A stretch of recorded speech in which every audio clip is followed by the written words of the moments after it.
तो आज का जो टॉपिक है वो ये है कि क्या पैसा खुशियाँ खरीद सकता है कि नहीं खरीद सकता। कैन मनी बाय हैप्पीनेस और नॉट। तो इसका जो जवाब है ना, वो अगर सिंपल उसमें देखें नॉर्मली, तो हाँ भाई पैसा खुशियाँ खरीद सकता है। लेकिन इसका जो जवाब है ना, ये सवाल जो है ना, ये बहुत गहरा सवाल है। और इसका जवाब भी जो है ना, वो ही बंदा दे सकता है, और समझ समझ के दे सकता है जो चेतना से जिंदगी जी रहा है, जो बहुत सोच समझ के जिंदगी जी रहा है। वो ही बंदा इस चीज़ का जवाब दे सकता है कि पैसा खुशियाँ खरीद सकता है नहीं खरीद सकता। पर इस पे आने से पहले एक इससे बहुत बड़ी इंपॉर्टेंट चीज़ ये आती है, क्योंकि जब ये सवाल उठता है तो बहुत सारे लोगों के जो है ना जवाब आते हैं। कुछ कहते हैं कि पैसा खरीद सकता है खुशियाँ, कुछ कहते हैं नहीं खरीद सकता। अब जो बंदे ये बोलते हैं कि पैसा खुशियाँ नहीं खरीद सकता, तो लोग उनको जज करते हैं ये बोल के कि तुम गरीब हो इसलिए तुम बोल रहे हो कि पैसा खुशियाँ नहीं खरीद सकता। मतलब तुम इसलिए बोल रहे हो क्योंकि तुम्हारे पे पैसा नहीं है। अगर तुम्हारे पे पैसा होता तो तुम जो है ये नहीं बोलते। बट इसमें एक चीज मैं क्लियर कर देना चाहता हूँ कि इसमें जो जवाब है कि भाई पैसा खुशियाँ नहीं खरीद सकता, तो वो डिपेंड नहीं करता कि बंदा अमीर है कि गरीब है। क्योंकि जो वो जवाब दिया है ना उसने अपने लाइफ एक्सपीरियंस से जवाब दिया है। वो ऐसे ही बस जवाब नहीं दे दिया कि भाई मेरे पास नहीं है तो मैं क्यों बोलूं। ठीक है, वो एक्चुअल में वो बहुत चेतना से दिया गया जवाब है। हमारे पूर्वजों ने भी बोला है कि पहला सुख निरोगी काया, मतलब सबसे पहला सुख वो ही है कि हमारा शरीर जो है ना वो स्वस्थ है, कोई हमारे शरीर में कोई बीमारी नहीं है। और वो सच बात है। अगर हमारे पास महल है, सब कुछ है ना, और हम बीमार पड़े हैं तो हमें कुछ भी अच्छा नहीं लगता। तो वो जो जवाब दिया गया है ना कि पैसा नहीं खरीद सकता खुशियां, वो बहुत चेतना से दिया हो गया जवाब है।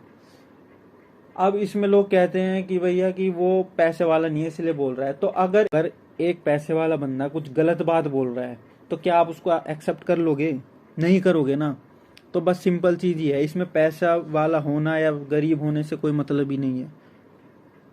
अब इसमें एक चीज बहुत इंपॉर्टेंट है कि जो पैसा खुशियां खरीद सकता है, तो इसका जवाब सिंपल अगर दिया जाए तो खरीद सकता है। लेकिन वो खुशियां जो ये मेटेरियलिस्टिक वर्ल्ड की हैं, समझ रहे हो आप, जो ये मेटेरियलिस्टिक वर्ल्ड है ना, ये खुशियां जो है पैसा खरीद सकता है। मेरे को गाड़ी चाहिए, बंगला चाहिए, पैसा चाहिए। मेरे घर में दिक्कत है, मेरे को दिक्कत है, मेरे को पैसा फेंक के मैं जो है ना वो सारी प्रॉब्लम सॉल्व कर दूंगा। तो पैसा खुशियां खरीद सकता है। लेकिन अब इसमें सबसे इम्पोर्टेंट बात ये आती है कि जो वो खुशी है ना, वो बहुत नीचे स्तर की खुशी है। वो बहुत नीचे के लेवल की खुशी है ये। अब आप पूछोगे कि नीचे के लेवल की खुशी का क्या मतलब है? नीचे के लेवल की खुशी का मतलब है बहुत, मतलब नीचे के लेवल की खुशी है, बहुत नीचे स्तर की खुशी है। तो इससे लोग पूछेंगे या कंफ्यूज हो जाएंगे। तो उसका मैं आपको ऐसे समझाता हूँ कि इस दुनिया में ना कोई भी चीज है, कोई भी चीज उठा लो, तो उसका ना एक छोटा लेवल और एक बड़ा लेवल है। ठीक है, तो फॉर एग्जांपल जैसे इस दुनिया की सबसे छोटी बिल्डिंग है, तो एक आपको दुनिया की सबसे बड़ी बिल्डिंग भी पाई जाएगी, मिलेगी। जैसे इस दुनिया में एक छोटा कंप्यूटर है, सबसे छोटा कंप्यूटर है, तो एक बड़ा कंप्यूटर भी मिलेगा। या कोई भी इंसान है, इस दुनिया में जो है एक सबसे छोटी हाइट वाला इंसान भी मिलेगा, तो सबसे बड़ी हाइट वाला भी मिलेगा। कहने का ये मतलब है, ये सब एक एग्जाम्पल थे। तो कहने का ये मतलब है कि हर एक चीज का ना एक छोटा और फिर बड़ा स्तर होता है। एक छोटे लेवल और बड़ा लेवल दोनों ही होता है। कहने का ये मतलब है कि जो खुशियां है ना, उनका भी लेवल है, छोटा लेवल और बड़ा लेवल।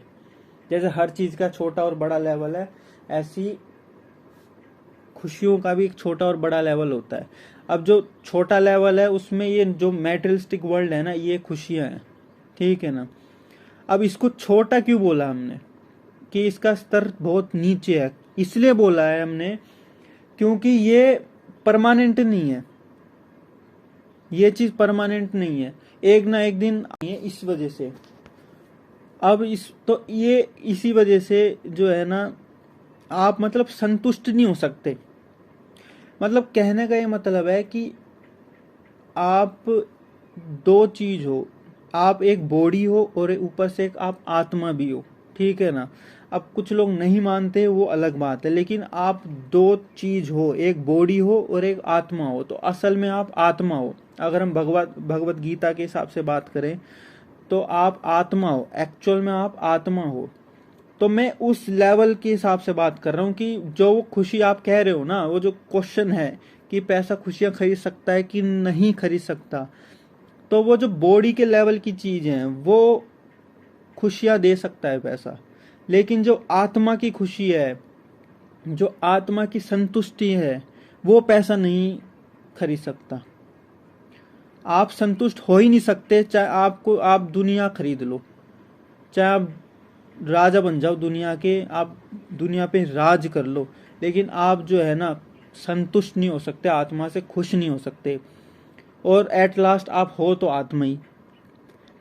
तो ये है चेतना से दिया हुआ जवाब। भगवत गीता में भी अर्जुन ने ये चीज बोली है कि मेरे सामने मेरे सारे मतलब परिवार के लोग हैं, मेरे मित्र हैं, मेरे भाई हैं, मेरे पिता हैं, मेरे जो हैं और भी जितने भी परिजन हैं वो सब खड़े हैं। तो मेरे को जो ये दुख है ना, ये जो मेरा शोक है, तो ये चाहे मेरे को ये पूरा संसार क्यों ना मिल जाए, चाहे मेरे को जो देवी देवताओं को जो ये दूसरे लोकों में जो देवी देवताओं को जितना यश मिला हुआ है, जितना सब कुछ मिला हुआ है, वो भी अगर मेरे को मिल जाए ना, तब भी मैं संतुष्ट नहीं हो सकता। भगवत गीता में भी ये अर्जुन ने बोला है।